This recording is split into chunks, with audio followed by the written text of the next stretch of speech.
নমস্কার বন্ধুরা, ক্রিয়েটিভ মলয়তে আপনাদের সবাইকে স্বাগত। এখন বর্ষাকাল, বাইরে বেশ ভালোই বৃষ্টি হচ্ছে। এর মধ্যে খিচুড়ি হলে মন্দ হয় না, কিন্তু তা ভাবছি আজকে একটু মশলা খিচুড়ি বানাবো। চলুন রেসিপিটা দেখে নেওয়া যাক। শুরু করা যাক মশলা খিচুড়ি।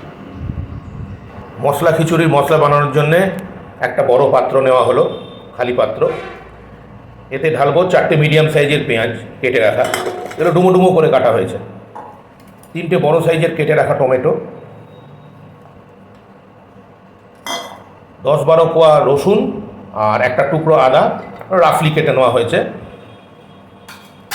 আর দেবো ঝালের জন্যে গোটা কাঁচা লঙ্কা।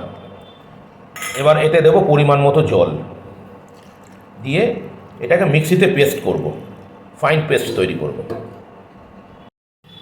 এবার একটা শুকনো মশলা বানিয়ে নেব। এর জন্যে একটা ফ্রাই প্যানে দেব 4-5টা শুকনো লঙ্কা, 4টে ছোটো এলাচ, 1 চামচ ধনে গুঁড়ো, 1 চামচ জিরে গুঁড়ো এবং 1/2 চামচ মৌরি দিয়ে এটাকে শুকনো করে ভেজে নেব, অর্থাৎ ড্রাই রোস্ট করে নেব। মশলাটা ড্রাই রোস্ট করা হয়ে গেছে।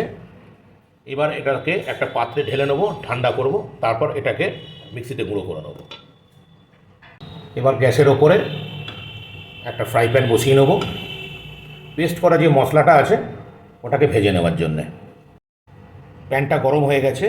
এবার ওতে দেব পরিমাণ মতো সর্ষের তেল। সর্ষের তেল দিয়ে ফ্লেমটাকে ফুল করে দিতে হবে, কারণ সর্ষের তেল একটা স্ট্রং গন্ধ থাকে, একটা ঝাঁঝ থাকে।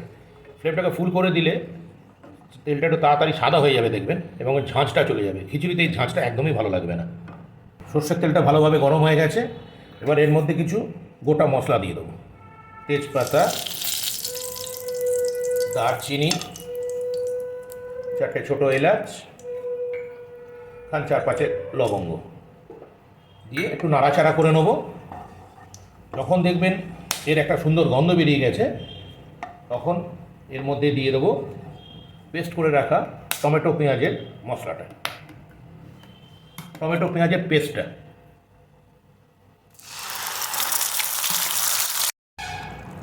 এই পেস্টটা একটুখানি ভালো করে ফ্রাই করে নিতে হবে, অর্থাৎ বলা যেতে পারে একটু কষিয়ে নিতে হবে। মশলাটা মোটামুটি অনেকটাই কষানো হয়ে গেছে। মশলাটা 6 থেকে 7 মিনিট মোটামুটি কষাতে হবে। এতে কি হয়, টমেটোর কাঁচা গন্ধ, আদা রসুনের কাঁচা গন্ধটা পুরোপুরি চলে যায়। দেখুন মশলাটা কিন্তু আস্তে আস্তে তেল ছাড়তে শুরু করেছে। এবার এর মধ্যে আমি কিছু সাধারণ মশলা, বাড়িতে তৈরি করা মশলা দিয়ে দেবো। 1 চামচ জিরে গুঁড়ো, 1 চামচ ধনে গুঁড়ো, 1/2 চামচ শুকনো লঙ্কা এবং 1/2 চামচ গুঁড়ো হলুদ দিয়ে এগুলোকে মশলাটার সাথে ভালোভাবে মিশিয়ে নেব। মশলাটা কষানোর সময় আপনারা গ্যাসের ফ্লেমটাকে লো টু মিডিয়াম রাখবেন। আমাদের মশলা কষানো হয়ে গেছে। এবার খিচুড়ি তৈরির অন্যান্য পদ্ধতিগুলো চালু করব। এবার গ্যাসের ফ্লেমটাকে হাই করে এতে একটা কড়া বসিয়ে দেবো। কড়া গরম হয়ে গেছে। এবার এতে দেবো 1 বাটি, এই বাটির 1 বাটি মুগ ডাল দিয়ে এটাকে ভাজবো। ভাজতে থাকবো। এই সময়তে দিয়ে দেবো একটা তেজপাতা। মুগ ডালটা থেকে সুন্দর গন্ধ বেরিয়েছে। মুগ ডাল কিন্তু বেশি লাল করে ভাজবো না। এবার এতে এই বাটির 1 বাটির থেকে সামান্য কম মসুর ডাল দিয়ে দেবো, দিয়ে এটাও মুগ ডালের সঙ্গে খানিকক্ষণ ভেজে নেব। আমাদের ডাল ভাজা হয়ে গেছে। এবার এটা একটা পাত্রে ঢেলে নেব। এবার ভেজে রাখা ডালটাকে ধুয়ে নেব জল দিয়ে। এটাকে কিন্তু বেশি কচলে কচলে ঘষে ঘষে ধোয়ার দরকার নেই, তাহলে ডালের সুগন্ধটা চলে যাবে। কড়া গরম হয়ে গেছে। এবার আমি এই কড়াতে এই বাটির 6 বাটি জল দেবো। জলটাকে গরম করে নেব। তার কারণ হলো এই বাটির 2 বাটি চাল আমি নিয়েছি এবং এ বাটির প্রায় 2 বাটির কাছাকাছি ডাল আমি নিয়েছি। ওই জন্যে 4 বাটি হলো, আমি 2 বাটি এক্সট্রা বেশি জল দেবো। এই 6 বাটি জল কমপ্লিট হলো। এবার এটাকে গরম করতে থাকবো। জলটা গরম হয়ে গেছে। এবার আমি ভিজিয়ে রাখা চালটা দিয়ে দেবো। আমরা কিন্তু সেদ্ধ চালের খিচুড়ি করছি, হ্যাঁ।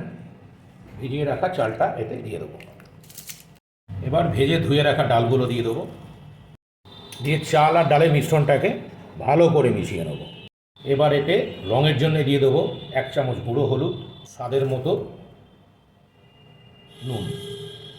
নুনটা আপনারা আপনাদের পছন্দ মতো দেবেন, যে যেরকম খায়, কেউ বেশি খায় কেউ কম খায়, তবে নুন বেশি খাওয়া ভালো না। দিয়ে এটাকে আবার ভালো করে মিশিয়ে নেব।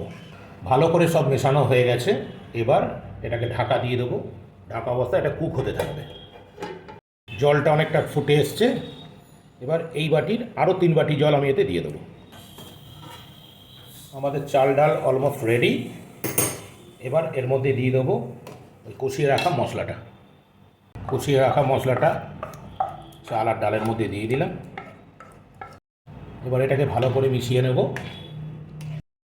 মশলাটা ভালো করে মেশানো হয়ে গেছে, এবার এতে দেবো 1/2 চামচ মতো চিনি। এই সময় নুনটাও টেস্ট করে নেবেন আপনারা। আমরা আগে নুন মিশিয়ে দিয়েছি, ওই জন্য নুন আমাদের আর দরকার নেই। আপনারা অবশ্যই কিন্তু এই সময় নুনটা চেক করে নেবেন। সব ভালো করে মেশানো হয়ে গেছে, এটাকে আবার 8 থেকে 10 মিনিট আবার ফুটতে দেবো। এটা 8 থেকে 10 মিনিট আবার হবে। এবার ঢাকনাটা খুলে নিলাম, একটু নেড়ে চেড়ে যে ড্রাই রোস্ট করা মশলাটা তৈরি করলাম না, গরম মশলা, ধনে, জিরে দিয়ে ওটাকে এর মধ্যে ঢেলে দেবো। তো 1 চামচ ঘি দিয়ে এটাকে আবার ভালো করে মিশিয়ে নেব। মশলাটা মেশানো হয়ে গেছে ভালোভাবে, ঘিটাকেও মেশানো হয়ে গেছে। এবার গ্যাসের ফ্লেমটাকে বন্ধ করে দেবো। তৈরি হয়ে গেল আমাদের মশালা খিচুড়ি। আপনারা এটা বাড়িতে তৈরি করুন, খুব ভালো লাগবে, খুব সুন্দর খেতে লাগবে। যদি ভালো লাগে অবশ্যই আমার চ্যানেলটাকে একটু সাবস্ক্রাইব করে দেবেন, লাইক দেবেন এবং কমেন্টসে জানাবেন কীরকম লাগলো। ঠিক আছে, রিকোয়েস্ট সাবস্ক্রাইবটা করবেন এবং একটু দেখুন কীরকম হলো, বানান, খান, খুব ভালো লাগবে। Thank you.